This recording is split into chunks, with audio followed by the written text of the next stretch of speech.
Assalamualaikum warahmatullahi wabarakatuh. Perkenalkan, nama saya Bambang Setiawan, NPM 2021010243. Saya dari Prodi Hukum Keluarga Islam, Fakultas Syariah kelas D. Baiklah, di sini saya akan menjelaskan tentang sifat dan karakteristik hukum Islam guna untuk memenuhi syarat dan tugas dari Bapak Hervin Yoki Pradikta. Baiklah, di sini saya akan menjelaskan tentang sifat dan karakteristik hukum Islam. Sempurna. Sempurna artinya utuh, lengkap segalanya. Kesempurnaan hukum Islam atau syariat dapat dilihat dengan diturunkannya syariat Islam dalam bentuk yang umum dan mengglobal permasalahannya, kecuali hal-hal yang bersifat langgeng, nas, memuat prinsip-prinsip hukum terperinci, konteks, dan teknis. Misalnya masalah peribadatan, perkawinan, perceraian, dan warisan diterangkan secara terperinci. Syariat Islam dapat benar-benar terjadi atau menjadi petunjuk universal dengan bentuk yang umum dan global tersebut. Syariat Islam juga dapat diterima di semua tempat dan di setiap saat. Juga diharapkan hukum Islam dapat berlaku sepanjang masa. Elastis. Sifat dan karakteristik hukum Islam yang kedua yakni elastis. Mudah diubah bentuknya dan mudah dikembali ke bentuk asal, lentur dan lufis. Kelastisannya mencakup di segala bidang kehidupan manusia, baik jasmani maupun rohani, baik mengenai hubungan manusia dan Tuhannya, maupun hubungan interaksi sesama manusia, juga tuntunan mengenai kehidupan manusia di dunia dan di akhirat. Universal. Universal atau alami berarti umum, berlaku untuk semua orang atau untuk seluruh dunia, bersifat melingkupi seluruh dunia. Ini berarti hukum Islam itu tidak dibatasi oleh lautan maupun batasan suatu negara. Bukti yang menunjukkan bahwa hukum Islam itu mempunyai sifat universal atau tidak harus dikembalikan kepada Al-Quran. Universal hukum Islam ini dinyatakan oleh Al-Quran sendiri yang berbunyi, "Dan tidaklah kami, Allah, mengutus atau Muhammad, melainkan untuk menjadi rahmat bagi semesta alam." Quran Surah Al-Anbiya ayat 107. Dan kami, Allah, tidak mengutus kamu Muhammad, melainkan kepada umat manusia seluruhnya, sebagai membawa berita gembira dan sebagai pemberi peringatan, tetapi kebanyakan manusia tidak mengetahuinya. Quran Surah Al-Saba ayat 28. Dinamis. Dinamis dalam KBBI dijelaskan makna dari kata dinamis adalah penuh semangat dan tenaga sehingga cepat bergerak dan mudah menyesuaikan diri dalam keadaan dan sebagainya.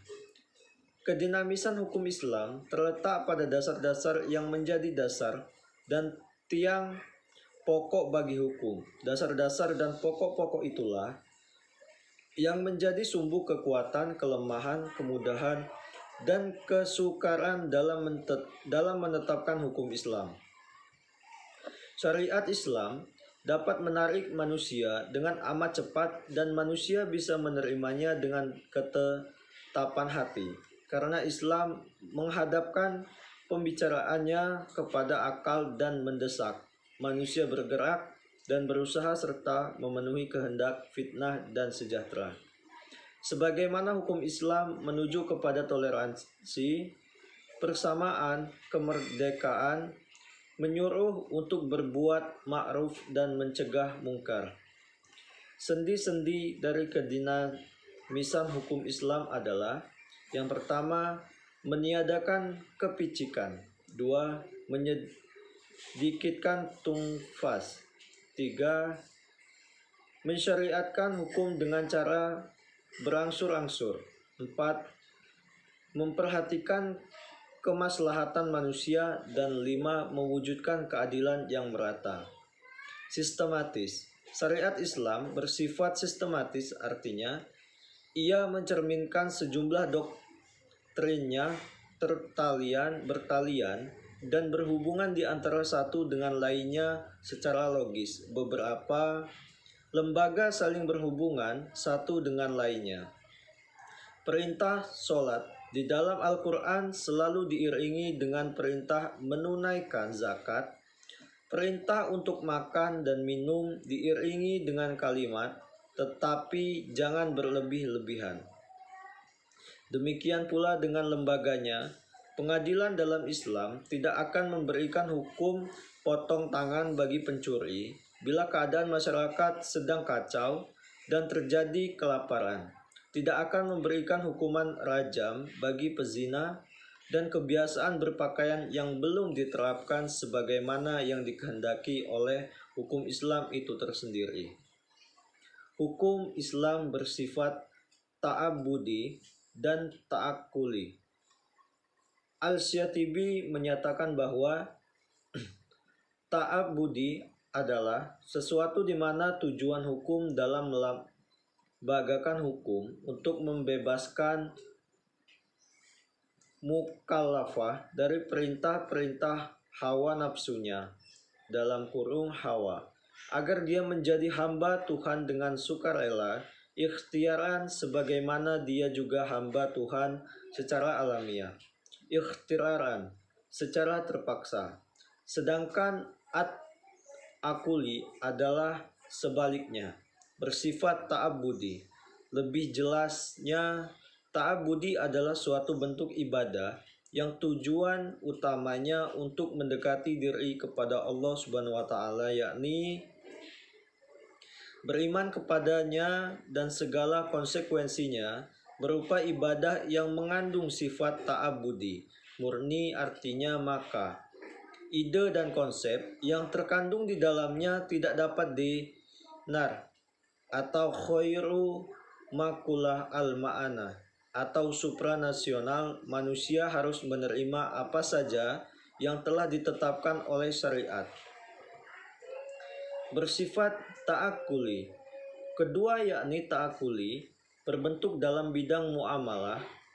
Ta'akuli ini bersifat duniawi yang maknanya dapat dipahami oleh nalar makulah al-ma'ana atau rasional, maka manusia dapat melakukannya dengan bantuan nalar dan pemikiran manusia. Baiklah, mungkin hanya itu saja materi yang dapat saya sampaikan. Apabila terdapat kesalahan, saya mohon maaf. Saya akhiri, wassalamualaikum warahmatullahi wabarakatuh.